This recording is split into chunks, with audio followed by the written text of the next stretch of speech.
Madam President. Senator from Maine.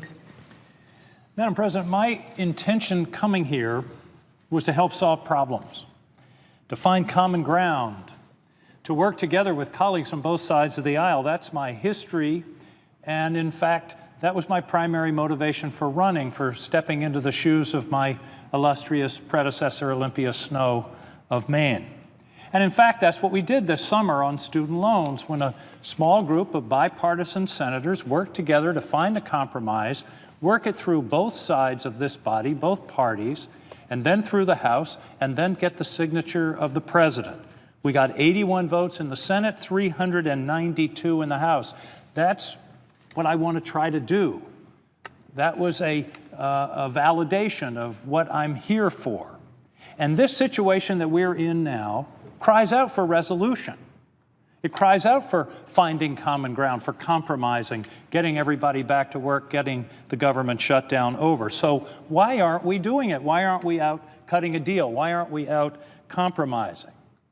Well, I've talked to my colleagues here in the Senate on both sides of the aisle, talked to House members, both Republicans and Democrats, and there are lots of options. And in fact, the House has sent us a series of options. The first one was essentially defund, effectively repeal, the Affordable Care Act. Then it was to delay the Affordable Care Act. Then it was to delay a part of the Affordable Care Act. But the important thing about these options and this discussion is it's all taking place in the context of a government shutdown. That's not where negotiations should be made. That's not where negotiation and discussion should be had when essentially the government has been shut down and one side is saying, we won't allow the government to operate unless you give us what we want on a substantive piece of legislation. This is the problem, Madam President. This is why I think in this one case, negotiation really isn't the right course. It's a process problem, it's a practical problem, and I believe it's a constitutional problem. It's perfectly appropriate to negotiate budgets. As a governor, I did it 4 times for biennial budgets and innumerable supplemental budgets, and it's perfectly appropriate to negotiate up to the deadline. Lots of late nights. That's when this work, for some reason, seems to get done. But in those contexts of budgets, of negotiating the most fundamental governmental document, you negotiate about numbers, about details, about allocations. You don't negotiate about entirely separate substantive pieces of law. And in fact, that happened a month ago right here when Leader Reid and Speaker Boehner negotiated a continuing resolution on what the number should be. And it was a hot and heavy negotiation. And the leader compromised. He said, let's go forward because we can do this cleanly with a continuing resolution at a lower level than the Senate Democrats felt was appropriate, than what was in that budget that was passed earlier this year. But that's not what's going on here. We're not negotiating about what are the dollar amounts of the budget, or what are the details, or what are the allocations, how much to defense and how much to Head Start. This is an attempt to rewrite a major piece of substantive law through holding the government hostage, which is a result that cannot be achieved through the normal democratic and constitutional processes. That's the core of this current situation. That's what's bothering me about it. I don't mind negotiating budgets. I do think we shouldn't use the threat of a government shutdown, or now the reality of a government shutdown, to obtain legislative and policy benefits that we can't otherwise obtain through the normal constitutional process. In a very real sense, Madam President, this is a frontal assault on the Constitution itself. Ironically, it's being led by many of those who wrap themselves daily in the Constitution. I don't have one of those books, but we all know those books, How a Bill Becomes a Law. I guarantee you can read those books till my father used to say, till the spots come off, but there's going to be nothing in there that says, well, if all else fails, hold the government hostage and then you can make a law. That's not what it says.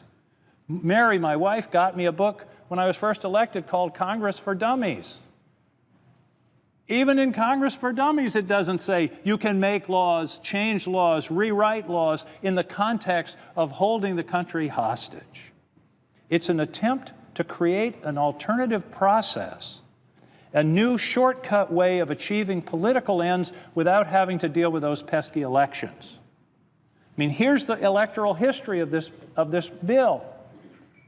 In 2010, the Affordable Care Act was passed in the early summer. There were elections in 2010, and indeed, the Republicans gained substantial seats in the House, probably because of concern about the Affordable Care Act. I'll concede that.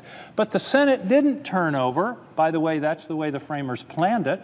That's why there's 6-year terms here, so public passions in one electoral cycle don't entirely change the government. And then there was another election in 2012.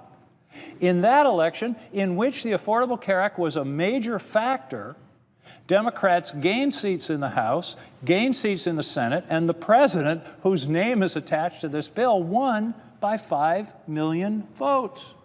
In my election in Maine, in every debate, and goodness knows there were probably over 20 of them, my Republican opponent started the debate by saying, I want to repeal the Affordable Care Act. That was the whole mission.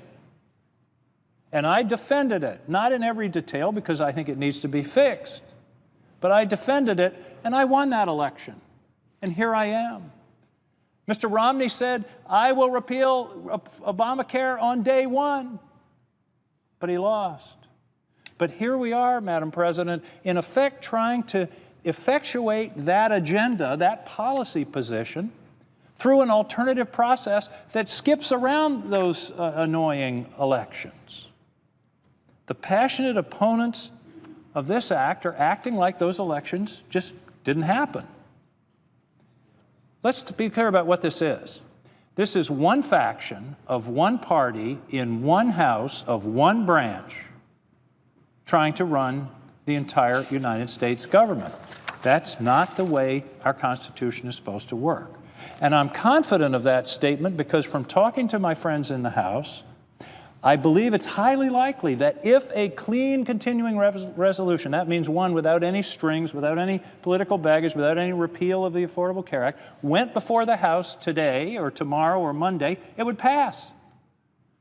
Most of the Democrats and enough Republicans to achieve a majority. And all this would be over. Speaker Boehner yesterday said two things that I think were important. One I agree with, one I don't.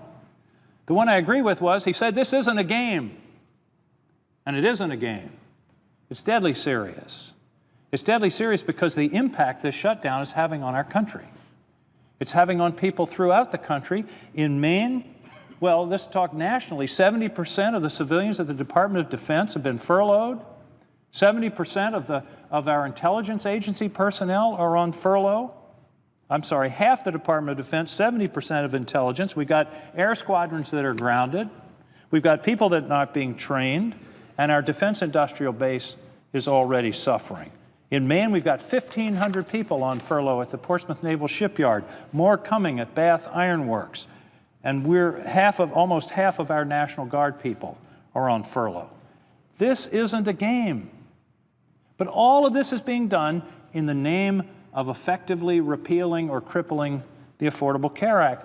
Even if you don't think it's a good law, this is not the way to go about dismantling it.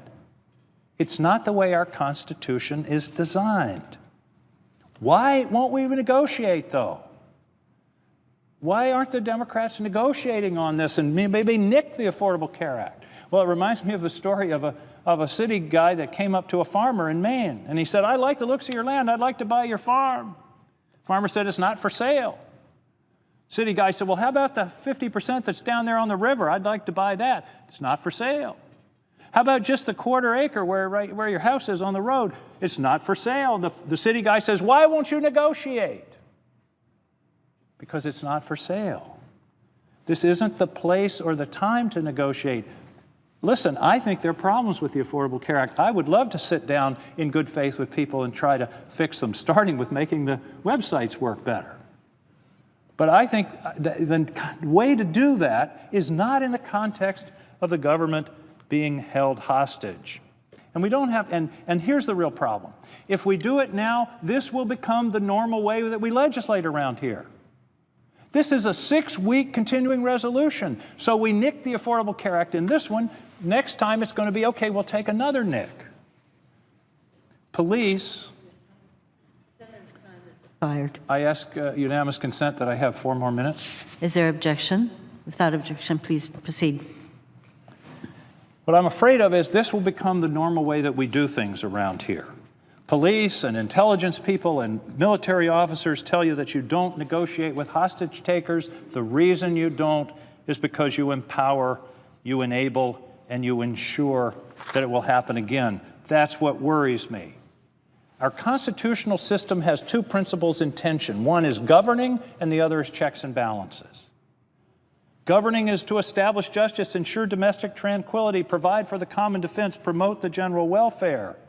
And of course, checks and balances is the rest of the Constitution so that we aren't abused by our government. But if you take away the governing part, which is what a budget is, nothing's left but checks and balances. The framers thought of this. Madison in the 58th Federalist addressed it directly. He said it might be a good thing to have minorities have additional power above a quorum, but he says these are outweighed by the opposite scale. In all cases where justice or the general good requires new laws to be passed or active members to be pursued, the fundamental principle of free government would be reversed by minority rule. It would no longer be the majority that would rule, the power would be transferred to the minority. Lincoln put it much more succinctly. If the minority will not acquiesce, the majority must, or the government must cease. There is no other alternative for continuing the government is acquiescence on one side or the other. That's what's at stake here, governing. I understand the opposition, although I frankly don't fully understand not wanting people to have health insurance. I understand the passion. I understand the attempt. I think the Speaker is a good man, and he wants to do the right thing. I understand the need to get something, to win something in this weird atmosphere where everybody has to win or lose. But they gave it their best shot. It didn't work. Let's move on. Let's have a clean vote in the House so the American people and the world know that we still know how to govern. I want to talk. I want to negotiate. I want to solve problems, but not at the expense of this institution, not at the expense of the Constitution, and not at the expense of the American people. Thank you, Madam President.